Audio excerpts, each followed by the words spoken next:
When I look at what's coming up on The Bold and the Beautiful from March 6 to March 20, I honestly feel like we're heading straight into one of those slow burn explosions the show does so well. Secrets, betrayals, romantic delusions, it's all building at once, and I can't help but think someone's world is about to shatter. The week of March 2 to 6 really sets the emotional tone. I think the tension between Hope Logan Spencer and Steffi Forrester Finnegan over whether Taylor Hayes belongs with Deacon Sharp says a lot about how unresolved this triangle really is. To me, this isn't just about romance. It's about history, loyalty, and old wounds that never quite healed. And then there's Deacon. I didn't realize just how deep his fixation on Taylor had become until this upcoming fantasy sequence with Sheila Sharp. While he's with his wife, he's imagining Taylor instead. That's not just emotional cheating, that's a neon warning sign. Sheila, of course, will believe Taylor's therapy somehow reignited her spark with Deacon. The irony is brutal.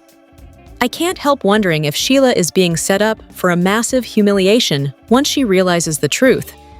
When Deacon eventually admits to Taylor that she's the one on his mind, their connection reignites. I think they both know avoiding temptation is officially off the table. Whether I'm right or wrong, it feels like this is heading toward a confrontation Sheila won't see coming, at least not at first. Meanwhile, over in the younger set, Will Spencer becomes the center of another romantic shift. Melissa Dillon seems completely drawn to him, and I was wondering if their initial spark might even start in fantasy before turning real. Either way, it looks like Dillon will open her heart and lay everything on the line. What really catches my attention is what Will decides to tell Steffi. Is it about his breakup with Electra Forrester? Or is it something bigger, like stepping away from Forrester entirely? If he resigns, that could ripple through the whole family dynamic. Then there's Ivy. I have to say, Ivy Forrester just cannot stop meddling. She's pushing Electra toward RJ Forrester, hoping he'll erase Will from her heart. But what really troubles me is that Ivy's manipulation, stealing that letter, and setting this whole mess in motion hasn't been exposed yet. And that's where Daphne Rose becomes crucial. She knows the truth. I think the week of March 9 to 13 could be pivotal if she starts seriously considering coming clean, possibly confiding in Carter Walton. Once that secret is out, the love quad Ivy created could completely implode. On the business front, I'm especially concerned about Eric Forrester. If Katie Logan Spencer sides with Bill Spencer and agrees to hold on to Eric's designs, that could feel like a betrayal. Eric doesn't take challenges lightly, especially when they come from within his own circle. I was wondering if this could deepen the already fractured relationship between Katie and Brooke Logan Forrester. To me, that sisterly tension might end up being just as explosive as any romantic scandal. By the week of March 16 to 20, I think the walls may finally start closing in. If Taylor and Deacon are still sneaking around, Sheila's suspicions are bound to rise. Could she follow him? Could she catch them together? I may be wrong, but Sheila discovering the truth firsthand feels like the kind of dramatic payoff this storyline is building toward. At the same time, Will and Dillon might heat things up, while Electra slowly opens her heart to RJ, completely unaware that Ivy engineered this entire emotional chessboard. And when that manipulation is exposed, I honestly believe the fallout will be brutal.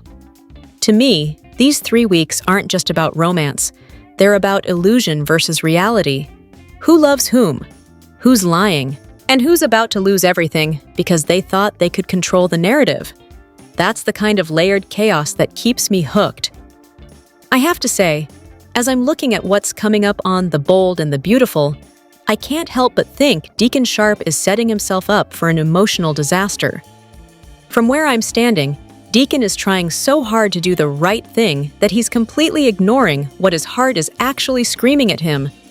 Both Hope Logan Spencer and Deke are basically telling him to follow his feelings. And I was wondering, why is that suddenly so impossible for him? The answer, at least to me, seems to be Taylor. Deacon honestly believes that if he lets himself fall for Taylor Hayes, she could lose everything: her family, her stability, her place in this carefully rebuilt life. And maybe I'm wrong, but I think that fear is exactly what's pushing him back toward Sheila, not love. Instead of choosing passion, Deacon chooses obligation. He decides to focus on his marriage to Sheila Sharp, even though, let's be honest, the spark is barely flickering. There's tension there, yes. There's history. But heat? That's another story. And here's where it gets messy. It's been a while since Deacon really leaned into his role as Sheila's husband. Last time, he literally faked being sick to avoid intimacy. That alone tells me everything about where his heart actually is. But excuses only last so long, especially with someone like Sheila. She expects passion. She expects devotion. And if she doesn't get it, she starts asking questions. So Deacon gives in. But emotionally, he's somewhere else entirely. I think what we're going to see is Deacon physically with Sheila, while mentally he's with Taylor. And if the show really does film those imagined moments of Deacon and Taylor together, just to show what's happening inside his head, that's going to be such a powerful visual contrast. It's not about desire, it's about conflict. Meanwhile, Sheila will take this renewed intensity completely the wrong way. She won't suspect that Taylor is living rent-free in Deacon's mind. Instead, she'll assume their reconciliation is deepening, that their connection is stronger than ever. I can almost picture her bragging that Deacon has never been so passionate before. And the irony? It's not even about her. She might even thank Taylor later, thinking those therapy sessions somehow reignited the fire in her marriage. That would be peak soap irony. But here's what really makes me nervous. This secret won't stay buried. Deacon and Taylor already crossed a line once, and I don't think that was the last time. The tension between them feels unresolved, unfinished, dangerous. So what happens when they finally give in completely? Do they get caught in the middle of a scandalous moment? Because if there's one thing soaps love, it's a perfectly timed walk-in. And honestly, I can absolutely see Sheila being the one who catches them. What better way for the truth to explode than for Sheila to witness Deacon's passion for Taylor firsthand? That kind of betrayal wouldn't just hurt her, it would ignite her. Of course, there's also the possibility that Taylor comes to her senses before things spiral too far. Maybe she pushes Deacon away. Maybe she realizes what's at stake. But if Deacon keeps living this double life, staying in Sheila's bed while fantasizing about Taylor, it's only a matter of time before he slips. And in soaps, slips usually come in the form of saying the wrong name at the worst possible moment. And if that happens, Sheila's fury will be unlike anything we've seen in a while, no matter how the truth comes out. Whether it's a shocking discovery, a jealous confrontation, or a careless mistake, I think this storyline is heading toward an explosion. And when Sheila feels humiliated, betrayed, and replaced, that's when she becomes truly unpredictable. To me, this isn't just about a love triangle. It's about denial, fear, and the consequences of trying to force a heart to love where it simply doesn't belong. And I have a feeling the fallout is going to be unforgettable. It's honestly wild to me that it's been months since we last saw Poppy stirring things up. The last time she was on my screen was back in November 2025, when she told Lee she was glad Luna was dead, which to me was one of the coldest, most jaw-dropping lines in recent memory, especially considering Luna is her own daughter and had tried to frame her for murder. I remember thinking, did she really just say that? That moment felt so final. And yet, with soaps, is anything ever truly final? Maybe I'm wrong, but I can't help wondering if that door is still slightly open. Since then, Poppy's portrayer, Romy Park, hasn't exactly been sitting around waiting for the phone to ring. In fact, I didn't even realize how much was going on behind the scenes until I read her heartfelt Instagram message. She opened it with a bold question: "Who's the boss?"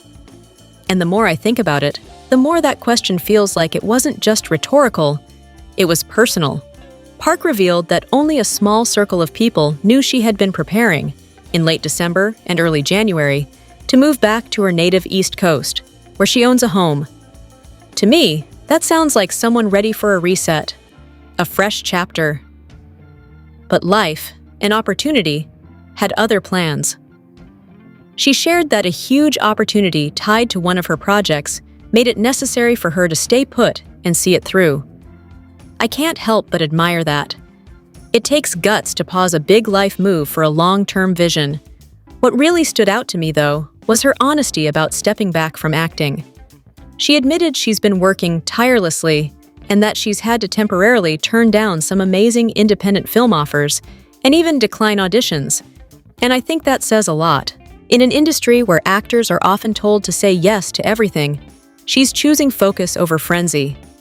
She wants to build the big picture of the future she envisions for herself, and that's where the real shift happens. Park has been actively working toward becoming a producer, not just appearing in stories, but shaping them. She talked about wanting to be the boss of her own acting career. To me, that feels powerful. She described years of blood, sweat, and tears, falling down, pulling herself back up more times than she can count. It hasn't been easy, she admits, but for the first time in her life, she feels truly empowered. I think that might be the most compelling part of this whole journey. She's learned to stand up to people who were deemed to have more status and expertise, and in doing so, she earned their respect. She's proven her creative and intellectual strength, even surprising those who may have underestimated her. That line really stayed with me.